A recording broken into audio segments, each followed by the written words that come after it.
All right, we're live. We're in. Hello. Hey, hello everybody. Evening, Plume. Evening, May. How you doing? How are you? Yeah, not bad. Not bad. Not bad. Nice of Boris to go for the earlier time for us, isn't it? It was, wasn't it? He obviously took that call and took it on board and went for it. That's so we can do the in-depth analysis now. That's it. Realised that he needed some high-profile journalistic integrity to follow him up at 8 o'clock. Yeah, and we said we'd provide that, and completely unbiased.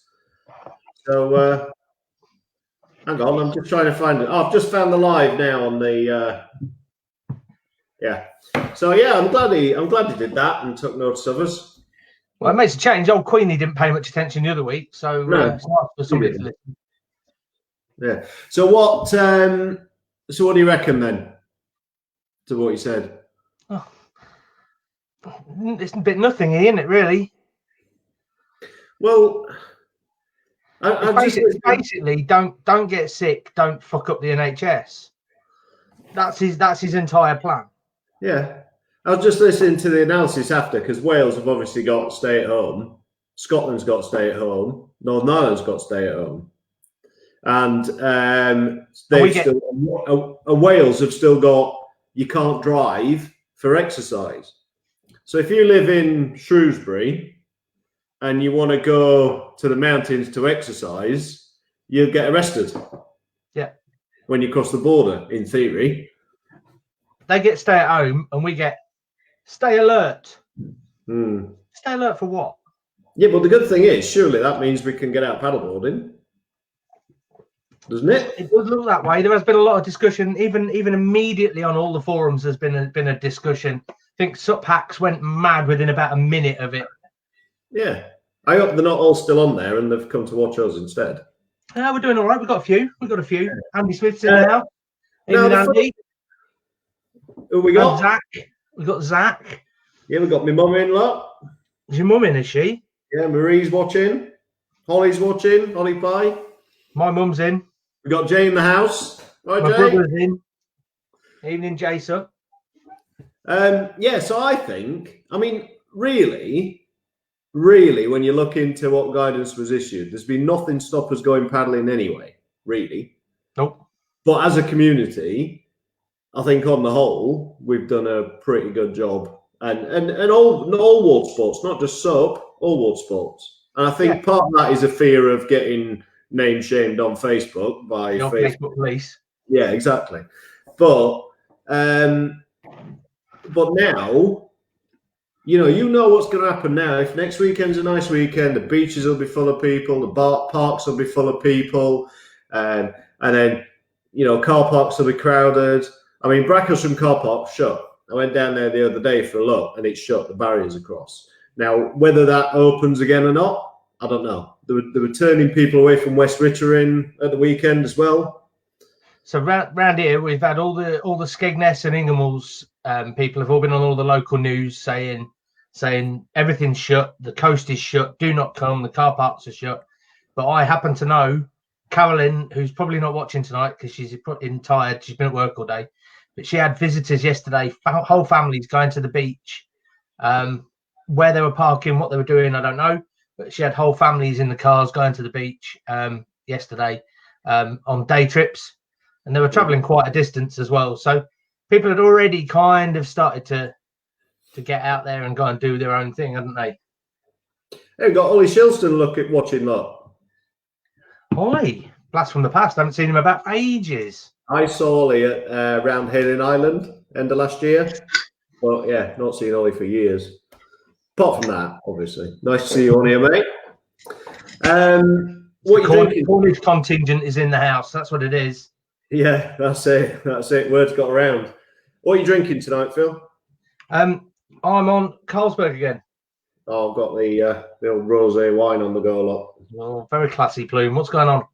We just had a Sunday roast. Just had a bit of pork and stuffing, and I'm stuffed. Absolutely stuffed, and we had a bit of wine with it. It's been a bit of a boozy weekend, really. I was saying to you and our guest this evening earlier, I've never drunk so much as I am now doing these podcasts. No, it's every night, every Sunday night, and I'll have three cans tonight. Like, that's a record for me. I don't normally drink that much. No, I don't. I'm not a drinker, as you know. I don't drink a lot at all. You know, the only time I really drink is if I go for a night out, and that's very rare nowadays. And now it's like every Sunday night is drinking night. Pretty much. But this weekend's been the VE weekend, hasn't it? Bank holiday weekend. So there's been a lot of wine and champagne. Well, I say champagne, I mean Prosecco. Not here. Going down, and cider, barbecue. What did you do to celebrate VE Day? Painting my van. Nice. Didn't go so well though, did it? No, I had a bit of an issue. It rained after I'd done my roof. It rained, but it's okay because I finished it. It's done. Well, one coat's done. I haven't managed to get a second coat done today because it's now the nicest part of the day and it's 8 o'clock at night. Yeah, it didn't ruin it then. You rescued it. I had to give it a full second coat on the roof, which I didn't really want to have to do, but I did it anyway. Mm-hmm. But yeah, it was. Let me just see if I can flick up something while I'm. Ooh, here we go. So for those of you that know my van, there we go. There's my van look. So that's what it did look like. Yeah, bit pants. So painted it over the weekend and it now looks like that. It's better. Looks loads better. Looks like a new post office van now. It does look like a new post office van. I'm pretty chuffed with that. You know what you need to do, don't you? What's that? You need to paint the wheels. You need to spray the wheels. I've got the paint for it. It's on the list. Or stick some wheel trims on it. No, I'm going to paint them. I want to paint them because they're rusty, so I want to paint them. Shall I share my screen? Here, go on. Show us what you've been up to, Plume. Wait a minute. It's like Phil's slideshow. Share screen. It's like show and tell at school. Yeah. Right. I'm sharing. What have you done this weekend, Phil? Does it come up? Yeah, it's there. Right. So we had that was our VE Day lunch that we had. Look, we had a nice little afternoon tea. What do we have? Tuna mayonnaise and cucumber, egg mayonnaise, ham and cheese, all the favourites. Do you think my house looks a bit like Raffles Hotel though? In that? Does a little bit, mate. Yeah, very classic. It's the Prosecco with the strawberries in it, and the palm tree in the back. Look, cost a bloody fortune, that palm tree. I think you paid 60 quid for that palm tree. More money than sense, mate. You can imagine what that did to me, can't you? 60 quid on the plant. I bet it killed you. And then I went. It must be bedtime. Oh, bedtime. Night, mate. Night, Jack. Night. Off you go. See you later. Can you close the door, please, on your way out? Yeah. Oh, look, I've given away our guest. Look, everyone knows what our guest is anyway. I was looking for a good picture for the Canva thing, look, for the slide, and got a few on there. But anyway, I went. I thought, how can I break lockdown? I'm still socially isolating. So I decided to go bivvying in the woods behind my house. So I left there, never saw a soul, camped out all night, never saw a soul. I did shit myself up though, seriously. Because have you ever heard what a roe deer sounds like when it's barking? Yes. It's like a demented dog with a human element to it.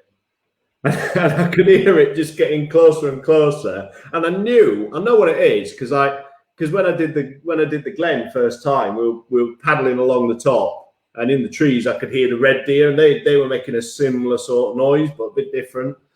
And I thought, what is that sound? And it just kept getting closer and closer and closer. And but yeah, I hammocked out, look. It was nice. That was awesome. Full moon, look. It was that. What was it called? The flower moon. Yeah. Look at that. What a zoom on my camera. You go to bed? No. Oh. Flower moon. Well, I'm doing a live feed now. You're live to the world on Facebook. That's Alfie. You didn't come and say goodnight. Yeah, so that's what I did. Where's the picture of me? Hang on, I'll show you this because this is brilliant view. This is that is the view that I got in the morning when I woke up, and you could just see. You could just. You probably can't see it. I don't know, but the South Downs are just here. There's birds all around. It was brilliant. I loved it. Loved every minute of it. Wicked. So you've had a good week. Yeah. How do I stop sharing? I can't stop sharing. It's all right. I'll turn you off. Don't worry. Turn me off. Turn me off. There you go. Yeah, it's been a good weekend really, and then went for a bike ride yesterday, and it's just been nice really, chilled out. It's the first weekend actually in this lockdown where I've not done anything. I see. I had this earmarked all the way along. This was my weekend to get stuff done. Yeah, I've been painting fences, cutting grass, planting plants. I've been doing all sorts of stuff. So this first weekend I've actually not done anything. So it's been great. Right, are we? Have we got anything else to say? Or not? I don't think so. I was just interrupted. Who interrupted you? Boy just keeps sticking his head in the door in the background, whispering at me, and I can't hear him and pay attention to you. I thought he'd gone to bed. He wants. Hey, look, we've got Phil Hanson on watching. Right, Phil, not seen you for ages. Jit flip. He's just tuned in for old videos of Helen Mirren. Helen Mirren? He's got a thing for Helen Mirren, has he? Come on, Phil, fill us in. Been plastering with the radio on that. He knows how to live, doesn't he, eh? Phil knows how to live. Anyway. Did you just flick two fingers at him then? No. It looked like you did. Like that, and rub my face. No, it looked like you flicked two fingers at him then. Me? Would I do such a thing? Yeah, of course you would. Of course you would. Hey, Zach's made a comment, look, about my tidy, Phil. I know I'm tidy. Always up That there. was about my van, actually. Oh, you should talk about your van? You need to pay attention to when these comments plop up, Pooh, you know. I thought you were talking about me. That's true, though. Yeah, that is true. That is true. I love it. Love a bit of camping out in the middle of nowhere. Joe thought I was a bit, she called me mental. What's wrong? What's wrong with wanting to go in the middle of nowhere and sleeping out on your own and having a cup of tea and porridge in the morning? No problem with that at all. I don't see a problem with that. I think that's good. Anyway, are we going to get our guest on? We should, really. Hang on. Before we do, we need to ask for some questions, don't we? Yeah, we do. So we have got Ginnie Betts on, who many of you will know from the racing scene, and she's done some awesome things, which we'll come on to in a minute. But if you've got any questions for her, stick them in the comments, and we'll fire them across to her while we're on. Right, so let's get her on. She's also a bit of a legend at breaking lockdown herself. Oh, is she? Hey, we've seen her speaking out. On. All right, boys. Yeah, good, thanks. Yeah. What's this here about breaking the lockdown? Breaking the lockdown. Well, how do you? What do you mean? What do you mean? What? I don't know. He said it. He said it. Well, me and my fellow Cornishmen have had our own interpretation of the guidance, pretty much. I've never wanted to live in Cornwall so much as when I saw your videos from your swims. Was it yesterday? That was yesterday, yeah. That was In amazing. Penzance, it's lush. There's a big like sea swim community in Penzance. They go year round, you know, old ladies in their skins, no wetsuit, January, February, no lifeguard, no nothing. So it's just part of the culture down here. So, you know, just joining in with that really. Just amazing. It was lovely. It's like me, yes. It's like me on Friday when I went for that camp out. I just thought the chances of me seeing anyone are zero, and I didn't see anyone. I left at 8 o'clock, and I was back at 8 o'clock in the morning. I was out for 12 hours, and I didn't see a soul. So yeah. Well, I think everything happened so quickly that everyone's had to respond with a big sort of blanket policy making, haven't they? So it's up to local people and individuals to interpret that regionally, I think. Anyway, don't get me onto that. I think generally people have been pretty good, though, haven't they? People have made their own rules up and generally stayed away from busy places. And oh yeah, and that's easy to do down here. Yeah. So what? So you're I don't know if everyone knows, but you've got 3 boys. Very lively. How old are they? Yeah, full on. How old are they? 13, 10 and 7. 13, 10 and 7. So yeah. So just entering into the teenage phase of parenting now. Yeah, tell me about it. Say that again, sorry, cut out. I said, tell me about it. You'd like to think that it gets easier. You'd like to think it gets easier, but I hate to tell you this, both of you, but it doesn't. No, it seems to have moved from wiping into psychological warfare, and now I am just the reason that anything goes wrong ever in any of their lives. It's my fault. It's just me. Yeah. You've not got to the point yet where you're just a complete embarrassment then? Oh no, I'm embarrassing too. I think I was embarrassing before they hit teens. So I've already mastered that one. No, but there's a difference between being embarrassing and being a complete embarrassment. There's a big difference. You'll figure it out when you get there. So what have you kept them on? Yeah. Well, he won't walk with me into town anymore. Oh, right. See, it's so frustrating, isn't it? It's because when you're as cool as we are, then you'd think they'd want to be seen out with us. No, it's been torturous homeschooling in the morning, followed by bike rides or walks, or dare I say it, the odd swim in the afternoon. I'm trying to stretch the day out. I'm so ready for schools to go back, I tell you that. I don't think it's going to happen, do you? Did you listen to what Boris said? Well, I was having dinner. Sorry, I missed it. He said reception year 1, year 2, year 6 in June, and then he said they hoped that they would get kids that are doing exams next year to spend some time with their teacher before the end of the summer term. So the age yours are, where would they fit in that? They wouldn't. I think I've got 1 out of 3. Year 6. Year 6, yeah. Yeah. And he's actually the hardest work, so that's good. Oh, well, that's good then. Let the teachers deal with him. Yeah. What are you drinking, Ginny? Yeah. What are you drinking? What am I drinking? You're not going to be proud of me for this. I got Ribena. Yay! Ribena. In my RNLI. Yeah. Respect the water, Yeah.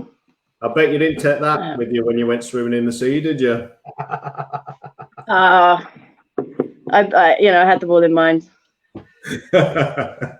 Yeah. Right. So, what I want to ask you is, because you, relatively speaking, you've not been supping that long, have you? So how did you get started? Yeah, I mean, I started in 2015. That's SUP racing. I'd done like sort of, you know, leisure paddling the year before, and then the Euro Tour came to Carbis Bay. Found out about it and went down and watched, and just was pretty much hypnotized by what I saw then. That was the first time I met Marie actually as well. She was competing, and I just thought it was incredible. And yeah, and then obviously Glenn Eldridge had his training group down there, and I joined that for a couple of years, and that's what really got me going. So yeah, I got a lot to thank Glenn for. He helped me learn how to train and how to access the water at, you know, quite a late age really. So I didn't start till I was 41. Yeah. And then so yeah, go on, Phil. You go.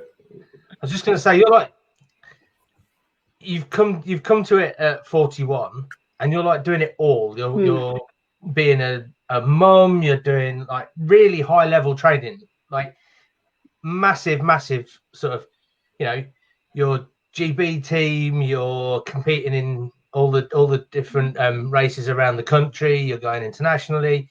You know, how did you balance it all? Or how are you balancing it all? Yeah, I always say imperfectly. You know, you want to come across as, yeah, I'm the mum, I'm the racer, and I've got the full-time job, but something's always falling down or going wrong. so yeah, imperfectly basically. But I think at the end of the day, I have to do my training like early in the morning, or else it doesn't happen, because the rest of the days are then consumed with work, kids, and tidying up and homework and whatnot. So it's kind of like getting into that practice, that discipline of getting up and going out.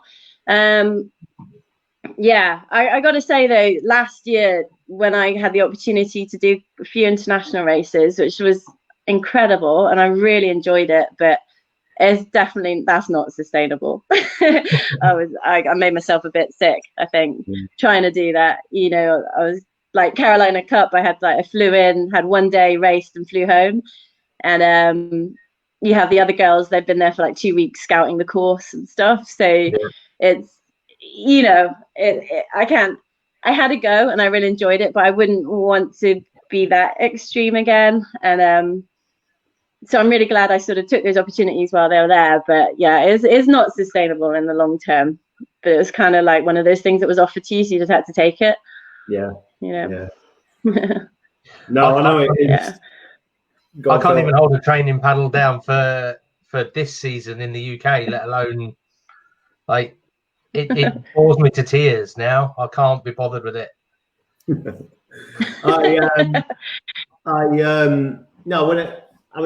tried to do a lot of training, but similar to you, Ginny, just, you know, working full time and kids, and, you know, my wife works every other weekend, and it's just trying to get something regular is really difficult, isn't it? And it does mean getting up really early and, you know, doing stuff like that, and it's not that easy. And, you know, the amount of times I've got up or I've stayed late from work in the winter and gone down to the canal at Chichester and just in the pitch black, in the cold, and paddle through ice, and you've just got to, and especially where you are as well, because most of your stuff is coastal paddling, isn't it?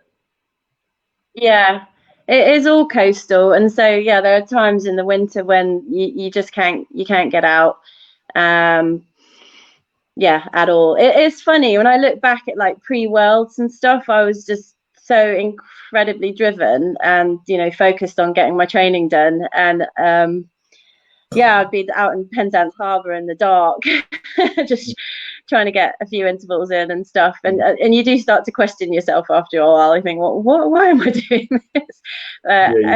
I've always been one of those people that when I've had a goal, I've gone for it.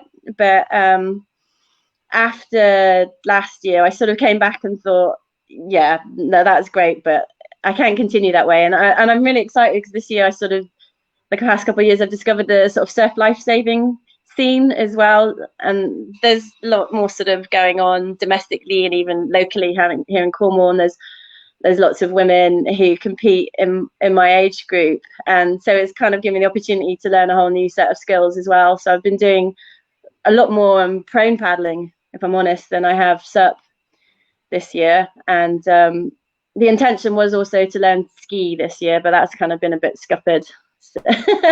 But so I just want to kind of diversify different type ways of getting into the water so that I can do more locally and nationally as well. So obviously, apart from your covert sea swimming, what have you been doing? What have you been doing to keep fit? Because I am bothered. I really haven't bothered. I've not had time. I've been too tired because I'm still working, and I just can't be bothered. I'm chilling out now. What have you been doing? Oh, is this where I have to fess up? Am I going to get arrested by the RNLI? So Don't tell anyone. It's not like it's live to the world. I haven't been I haven't been full on at all, but I've been trying to do something like moderate most days just to stay sane. So do like a mixture of running. I've been out road biking a bit actually, which is way more dangerous than going on the water. Yeah. My partner Matt, he's a keen cyclist, he's an ex-triathlete, and he's also a firefighter senior lifeguard. So I'll be honest, I have been going out on prone, but we go together and we're both lifeguard trained. I mean, he's a lot more experienced than I am. And we, I haven't done any like mental downwinders or anything. We've just stayed in and around Penzance Harbour, and we can walk down there. And yeah, on the whole, like people are really chilled about it. At least over here in Penzance, I had old boys from the harbour go, "Good on you, maid, well done, bloody ignore those naysayers." The people have been chuffed. They've just carried on, and every morning you see all the sea swimmers come out the Penzance and doing their usual ritual. I mean, I was out there this morning, if I'm honest, and yeah, so was a couple of people I used to train with, Alex Mullaney and Taryn Brown, were out there on their SUPs and prones too. And so, I think people are a little bit, they're being sensible. And you got to remember that the people down here go in the water year round without cover. And it's very different. We're not near sort of major conurbations here where you're going to have sort of all the have-a-go Henrys turn up and do something crazy. So, yeah, it's just been about being safe. But there's been so much debate, hasn't there? I mean, the do you surf, don't you surf debates have been raging. So, it's and I think it's down to... Yeah. Obviously, it's terrible down here where I am. You go anywhere near the sea and you get craft and posted up and put in local resident groups and called an idiot and all sorts of stuff. I think that's so disappointing. That's so disappointing. I think water people have become very soft targets for this sort of vigilante culture that's come up. And at the end of the day, domestic violence rates are soaring, suicides going up, mental health issues are soaring, there's underground parties, there's all sorts of other stuff coming that is a genuine threat and a genuine issue. And I wish people would direct their energies there. Water people really don't represent the threat, they're just visible. So it's symbolic and political in my eyes, really. I went out on a mountain bike yesterday doing jumps and drop-offs and stuff like that. That's allowed, but I'm not allowed to go out on my paddleboard. Like, I am actually. There's nothing in the rules that say you can't, but I've more chance of breaking my neck mountain biking, I think. But there you go. Yeah, you do. I mean, yeah. Go on. Have you seen that question from Annie? Yes, I have. Yeah. Stick that one up because I want to. There you go. I want to start talking about some of the races that you've done, and that's a good way to start it off, I think. Yeah. So, what was your proudest race moment? I think. I mean, there was just in 2018. I think it's a toss up between PPG and the Worlds. I'll probably go with the PPG because I'm not a great surfer, as anyone who's trained with me will know. And standing there, well, to start with, when I turned up to the PPG, there are two categories of vests. You could go with like the kind of the amateurs and you put on the red vest, and then the yellow vest was like the pros, and you go in with, you know, the Candace Appleby's and all those people. And I picked up a red vest to start with because I was like, no way am I doing that. And then it was funny because Ryan James and Pete Holiday were out there as well, and they were like, wrong color vest, Ginny. I was like, no, don't make me. So I actually went back and changed it, and I'm really glad I did, because I was absolutely terrified. But I did pretty well in the distance race. I mean, at one point I was like drafting Sonny and Lena, and I was even ahead of Jordan Mercer, who's like a legendary surf life-saving woman. And yeah, so I came in a lot faster than I thought I was going to do, and then totally stacked it on a wave in usual standards. But it's the fact that I did it, and then just doing the technical race as well was, the surf was pretty huge that day. So I think, not that I did fantastically well, but I swallowed a lot of fear and kind of just went for it. So I think I'm proud that I had a go. I remember watching you doing that race. I can remember because I was at work. I was sat and I had you on my screen at work, and oh really? Sat in my little office going, "Come on!" But yeah, it's mad. I learned an awful lot.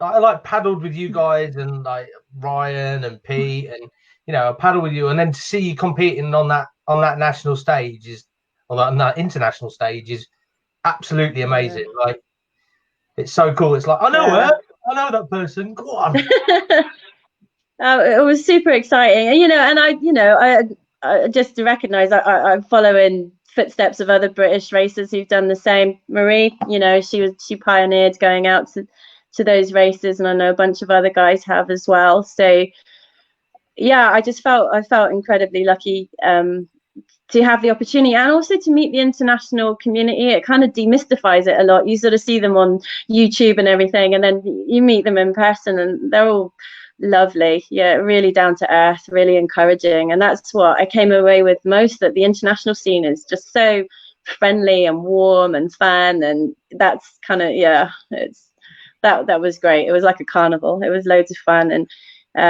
that's where I met all the SIC people for the first time as well. They lent me a board, and they were just super kind. So yeah, it was a really good experience. Yeah, that equipment seems to really suit you. You seem to really enjoy being on that SIC. It seems to work. Yeah. There's a really good. Yeah, I love it. I love it. Yeah, really good boards. I love the shape. Go on, Plume. There's a really good picture. I'm just trying to find it. And I can't remember where it was. I don't know which race it was at. I think it was probably at the Pacific Paddle Games, and it's you going up the face of a wave, and it's a pretty big wave.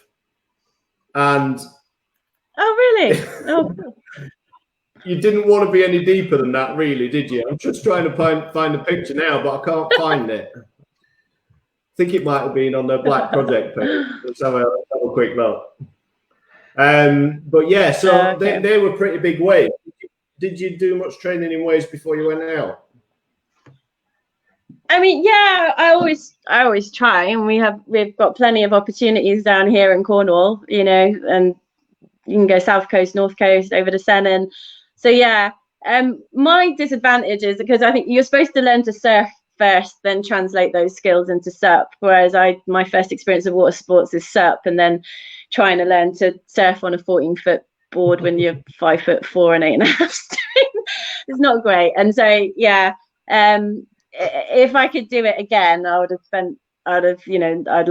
to have the time to learn to surf properly, and maybe still I'll do that one day. But yeah, I mean, I've mastered the art of punching through and then surfing back in a straight line, but that's about it.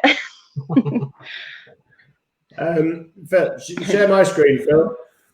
I can't find the picture I'm talking about, but I've got some cracking pictures from the Black Project site.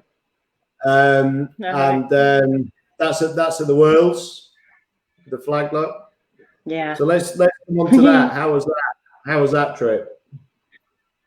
Oh, it was just, I think you probably see from all the comments that still go on, it was a trip of a lifetime. It really was. And memories that'll last forever. I think we just gelled brilliantly as a team, and David Ferguson was an incredible, hilarious team manager. Lots of fun, and yeah, it was just the location was beautiful. Everything about it was pretty magical, really. Yeah, and again, yeah, all kind of those big names for there. Technical, I started well, then have my usual fails on the waves, and I was pretty upset, a bit disappointed about that. And then for the distance, I managed to yeah, pull it out the bag a bit more. And yeah, it was really good. Marie and I sort of, it was almost like I always said, it was like a race within a race on that one. And I think Marie and I really pushed each other to, yeah, sort of move up the up the ranks a little bit. I think we both started a little bit further back. I fell on the start and I had a terrible start. I was right at the back, and then we kept creeping and clawing forward, and we were like, me and her were kind of like edging like this the whole way, so we were sort of racing each other a little bit too. And but yeah, that again, it was a fantastic experience, and for me to be there, you know, after having started only, what was it, four years previously, was, yeah, it was a real honor, something I'll always treasure. Loved it. Yeah, it's pretty amazing. Some great pictures from that as well. Oh, that's Pacific Games. Yeah. Oh, she took me out. She did in the technical. Smiling assassin, definitely. What do you mean took you out? Rubbing his racing took you out? Or it was on the technical, and I was actually up quite far, and then she literally, the first wave we caught, she put her board slap bang on the back of mine, and I just was in, and that was it then. So yeah. And then she was like, "Oh, sorry, Ginny." I was like, "That's okay." But no, she's a real laugh. She's lovely. Yeah. She's a good laugh. Yeah. So we've got another question from Sarah. There we go. Do you have a role model, SUP or otherwise? Well, in the UK, obviously, Marie. She's like, you know, she's pioneered women's SUP, and she's been there for strong and setting a great example for over a decade. Internationally, paddlers I really like, and maybe this is a bit controversial because I know a lot of people don't like them, but I really like Seychelles and Annabelle Anderson, and I love Annabelle. In their own ways. I really like, I like them because they're very determined. They've learned not to give a crap about other people's opinion, and they have opinions, and that doesn't always go down well. But I like their strength of character and the fact that they're willing to completely be themselves, and they're also phenomenal paddlers in their own right as well. So yeah, those are the ones I like. I did a race at Animal Windfest. It must be 10 years ago now, or 9 years ago, 10 years ago, and it was the first race I ever did. And I'd paddled once before, and I borrowed the first Fanatic Fly race board from Jay Manning, and it had a real sharp bow on it, that board, and you'd got your real sharp bow and your fin at the back, and it was an out and in race. And I did all right going out, and then once I got to the buoy, I didn't have a clue how to turn because I hadn't learned how to do a step back turn. I couldn't shift it round because there was so much water pressure on the bow. Anyway, I got it round eventually. And Annabelle was in that race as well. There wasn't many women racing at the time then, and I remember Annabelle was there. And my mum and dad came down to watch, and we finished. And my mum said to me afterwards, "Who's that woman? She's a bit intense, isn't she?" Yeah, she's fierce. I mean, when I was in the Worlds, I posted this little video of me doing a start. And we've never met, but she messaged me. She's like, "You've got the leash on the wrong foot. What sort of start is that? This is ridiculous." You know, she had like a real guy. And I messaged back saying, oh, thanks. I got any advice? And then she just sent me this essay of advice. I mean, she kind of like in her own way, she meant well, but it was like, oh God, I'm sorry. But yeah, I mean, yeah, she's just very forthright with her opinions. But she's also the sort of person that if you say, can you help me with this? She's there. She's on it. She'll offer loads of help as well.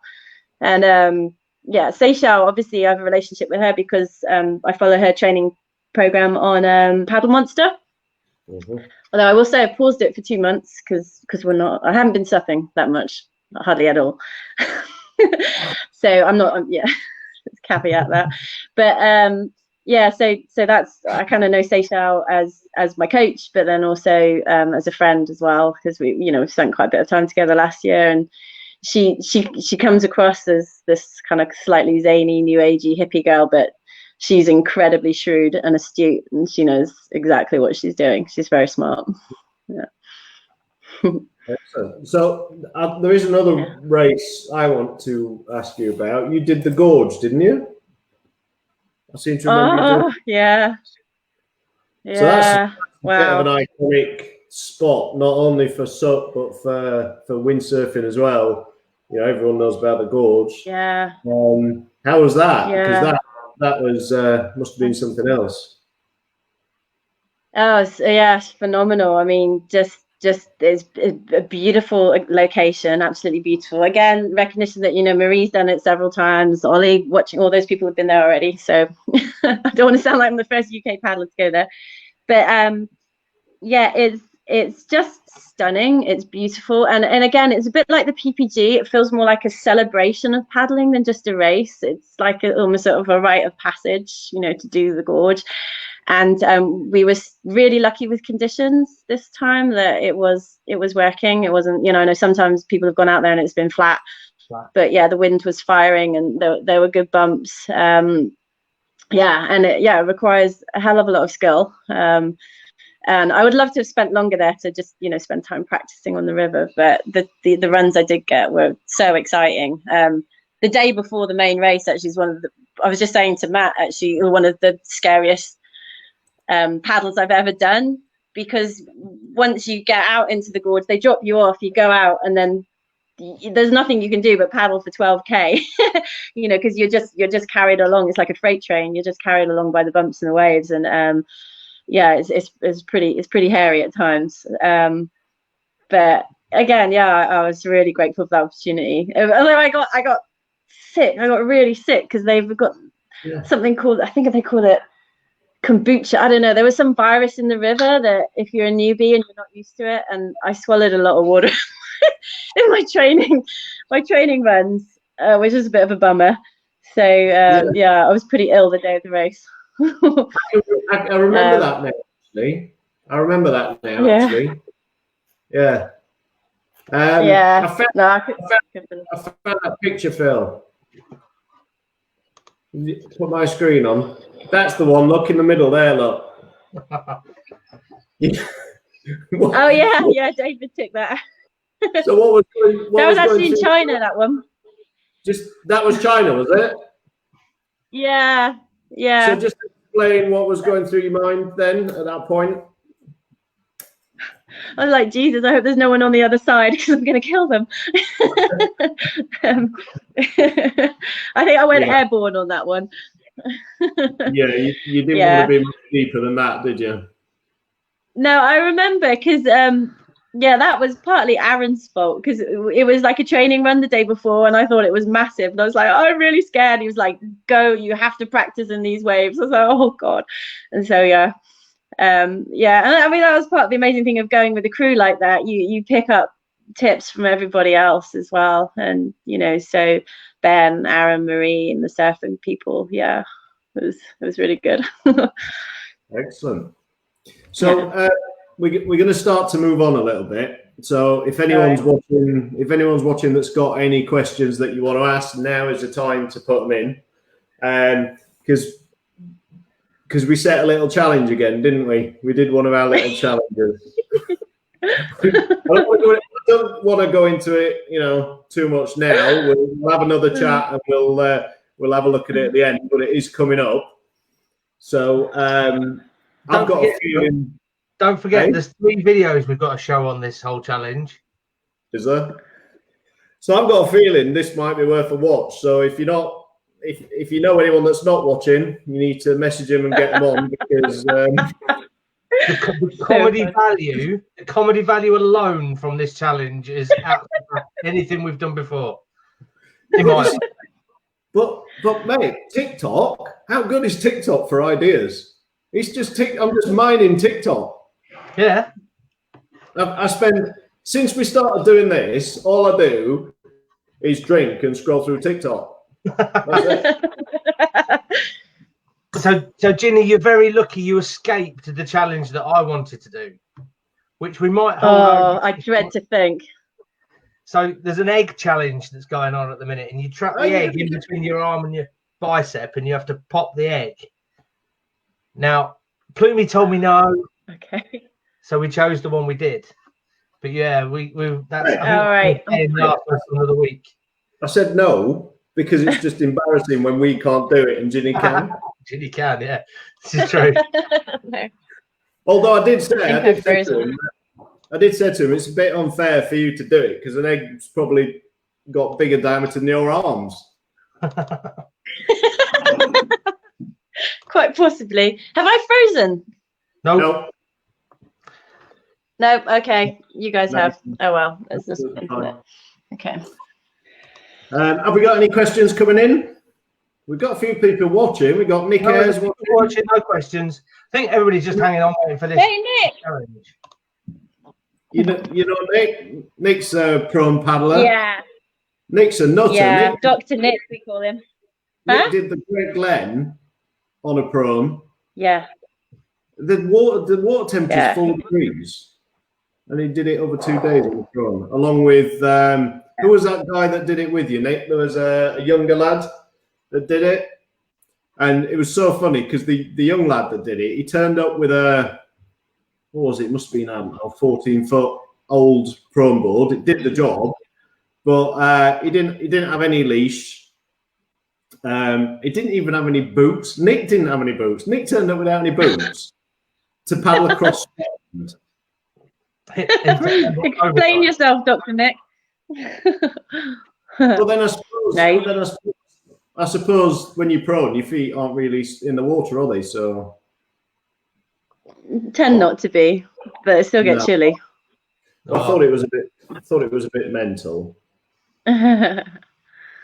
Oh, good question. Are you coming back to SUP in 2021? Oh, Annie. On the spot, Annie. Well done, Annie. I'm gonna have to watch and wait and just see how things unfold. I think here, yeah, I'm always, you know what? Because I did go through a phase of thinking, oh, maybe that's it now. I'll just concentrate on surf life saving because it's better with the kids and all the rest. But I miss it, and I think, you know, once you've got into SUP, it becomes your therapy as much as your sport, doesn't it? And so I'm always gonna paddle SUP, always, and yeah, and I'll always want to touch base with the community as well. Whether it will be like uber competitive or not, I don't know, but yeah, I'll see. I think, and I think you're the same, Phil. That I think when you've been doing it for a while, your relationship with it changes, and you find you want to do something different, and you find different elements of it that are interesting. So Phil's got into his coaching, and I've got into doing my endurance stuff and me little challenges and stuff that I do. And I think it just evolves all the time, doesn't it? And it's always there. Yeah. But it evolves. Yeah, I guess you find your niche. Yeah. That's it. I mean, I'm really enjoying running the school, and I'm really enjoying having that. And I'm really enjoying taking beginners and watching those first steps that we can all remember. We can all remember the first time we stood on a board. We can all remember the feeling that it gave us. I'm really enjoying watching that in other people. But I've just been thinking, Bloom, and you're probably going to shout me out for this for doing it on live stream. What do you reckon in probably 2021, alongside the GB SUP series, we run a Cavebelly Classics series and we just rock up to a DB sup race, and we just turn and we don't race, we just mooch and mess around. What else to turn up and do? We can invite everybody who fancies paddling but doesn't fancy training really hard. They've already got that. It's called the tour, isn't Leisure it? class. Leisure. Sarah, help me out here. Sarah's on here. It's called the cruising tour. The leisure class, isn't it? Is it? Yeah, no, they've got a name for it. It's like the tour. It's called the tour, I think. But yeah, we've already got. But we should definitely rock up and do a few of those. Yeah, I think we should. I don't want to have to train for anything. I'm more belly than cave at the minute. I don't need to train for anything. Yeah, Annie's on. Yeah, it's called the challenge. It's called the challenge. Yeah. You're just a sucker for coasting. I think that's what again. I was gonna say that's why I have a lot of respect for people like Ryan and Marie and Annie as well. Annie herself are people that have just come back year after year after year, and it's brilliant. It's brilliant fun seeing everybody, but it must get a little repetitive once you've done it a few times. But I think those people in doing that have just kept the scene going, and provided an infrastructure for new people like me to come in as well. So actually thinking about it, I think I kind of feel maybe a responsibility to just show up and participate as well, just to provide that infrastructure. And if you're not on full form, then so be it. It doesn't matter. You want the young girls to come up and start beating you. We want more Holly Pies and Emily's and people like that to come through. So yeah. I was just thinking, Phil. We've got Nick on here. I said about prone. We need to get him on. Yeah, we do. We need to get him on. You have to. Me and him. We've got a plan coming together, haven't we, Phil? It's really, really funny that Annie actually put that up. It is actually, yeah. I don't want to say anything now. Shall we say anything now or not? No, not yet. No. But we've got a plan coming together of where we want this to go. I mean, it wasn't set up for lockdown. It was set up because we wanted to do it, didn't we? But we've got a plan. We've got an idea. We've always got an idea. Well, Zach's come in with a good question, though. Has he? Massive. Well, then, make this the last one. Make this the last one. This is the good last question. Yeah. Where does Ginny think that herself and a couple of other female paddlers managed to outperform a good number of the men? For example, do you think it's down to technique, fitness, or strength to weight ratio? Wow. Yeah, I think it must be fitness. It must be all of those things, really, Zach, mustn't it? Because at the end of the day, if we're training hard and we're getting strong and we're working on our technique, then there should be a point where our performance outweighs people who just kind of turn up, rock up in the day and have a go. I haven't been training that hard, so. But then there's no way we'd ever sort of get close to Ryan or Pete, or Ben. So there's still physiological differences that impact performance. So, but I think it's obviously strength and technique and the hours that we've put in. One thing I'd love to see more of is more tailoring of equipment towards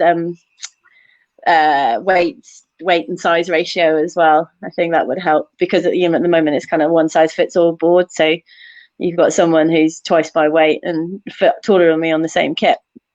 Yeah. So that would be good. Yeah, I've always said with boards that a bit like windsurfing boards, that volume is probably the best way to regulate it. So you have a standard width, you have a standard length, but then you have less volume if you're a smaller rider, maybe, and sort of regulate it that way.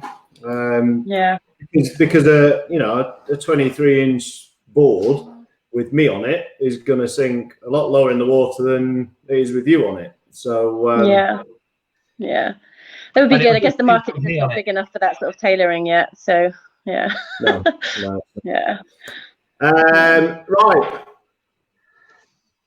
Show us what you've done, Phil. So first off, my main question, and this is to you, Mr. Plume. Yeah. Let me find the right place.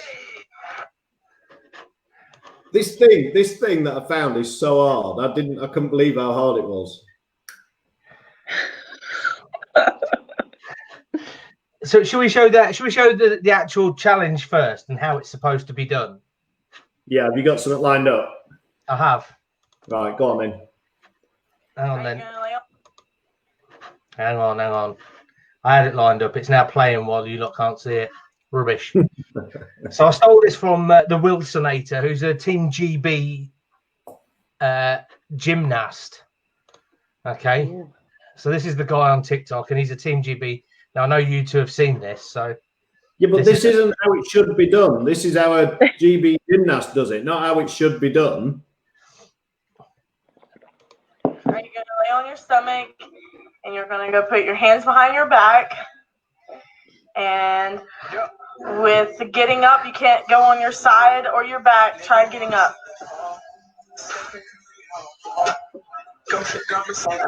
Like, if you've got TikTok, guys, seriously, this guy's ridiculous. Seriously, some of the things he does are absolutely incredible. Did you try it that way? I can't even get my legs that wide, mate. Oh, not since that horse, anyway. Back in my prison days. You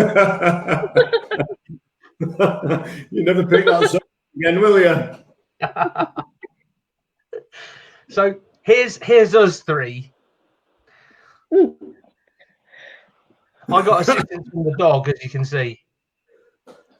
Are you ready for that? Oh dear. How come I'm the only one that did it outside? Because you beat me to it. I didn't get a chance yesterday. I was too busy painting the van. Jack filmed this for me, and he stopped it filming just at the funny bit, because after I stood up, I inhaled a blade of grass.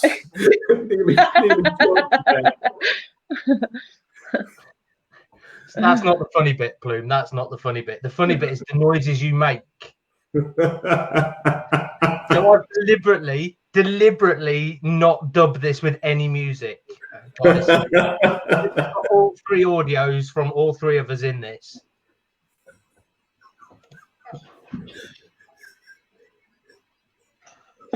And obviously, Ginny smashes it.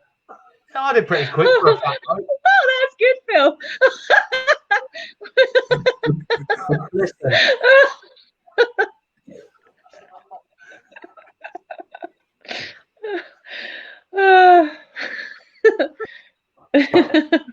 Phil, you know why you got up so quick, didn't you?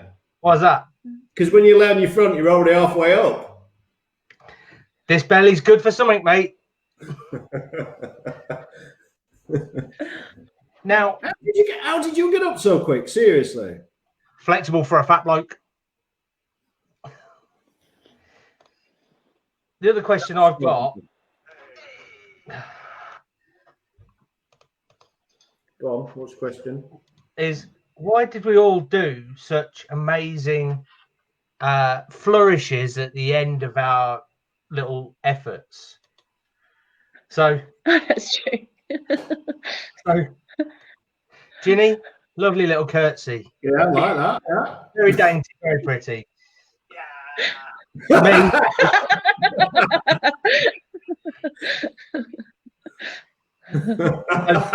Obviously, I'm just happy. Being a fat bloke, I've got up pretty quick. I'm pretty happy with that. I thought you'd be like laid there for minutes trying to get up. Seriously. No, he said beat you this time. I'm gutted that I lost that. I need to work on my flexibility. So this is the one. This is the one that really needs looking at, Plume. This is the one that really needs looking at. So this is you. This is your final flourish.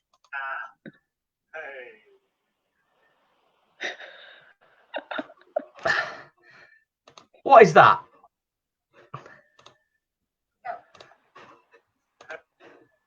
What was that? I'm just saying. Is he frozen or is he just grumpy with me? I think he may have frozen. Oops. I think he's distressed that you beat him so significantly. He's chipped out on us. I'm not going to say anything, but have you ever seen these two guys in the same place? Oh, I might be back on now. That was definitely a fun deco. I'm back. I'm back. Have you? I'm back. You all disappeared. You all disappeared for a minute. Well, did we? Yeah, I didn't see it. Let's play it again. Well, I don't need to play it again because I've lined it up with something else. I'll go on. Have you ever seen these two guys in the same place at the same time?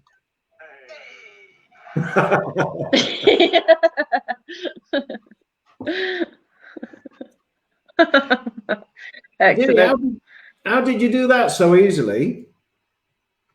I think I got short legs. Been doing a bit of yoga actually lately. That might have helped. I honestly, that hurt so much. It really did. You can work on your hip flexibility. I think he cheated though. Phil cheated. You put your forehead on the floor. You're not supposed to do that. Where was that in the rules? Oh. Oh, it was that woman said on that TikTok video. Right, don't worry, you won't beat me again at anything. How muddy he is, look. Look how muddy he is. No, that's the second. How muddy he got that time I beat him at the Thames as well. This is exactly the second and last time that you'll have beat me at anything. Anything. Just saying, mate. And for people that's watching, watch his face because there could be some good, interesting challenges coming up when we're out of lockdown. And he is not going to beat me on any of them. Just saying. Right. We need to wrap it up. Thank you very much, Ginny. Thank you for having me. Thank you for coming on. Sorry for interrupting your dinner. Oh, no. You're more than welcome. It meant that I didn't have to do the washing up, so that's pretty cool. Skills. Yeah.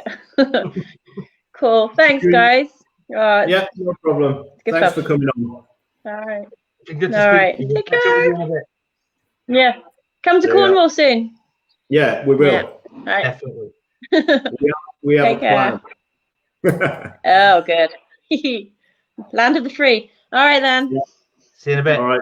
Take care. Hang on the line. Hang on the line. Oh, okay. So, what's that? Number 9. Number 9. Are we having a party next week? We've reached 10 weeks. 10 weeks of people listening to us. No, because we did 2 in 1 week in the first week. Didn't count. We didn't count it up for the numbers. Didn't it? Like the second one was an emergency broadcast. It wasn't a number.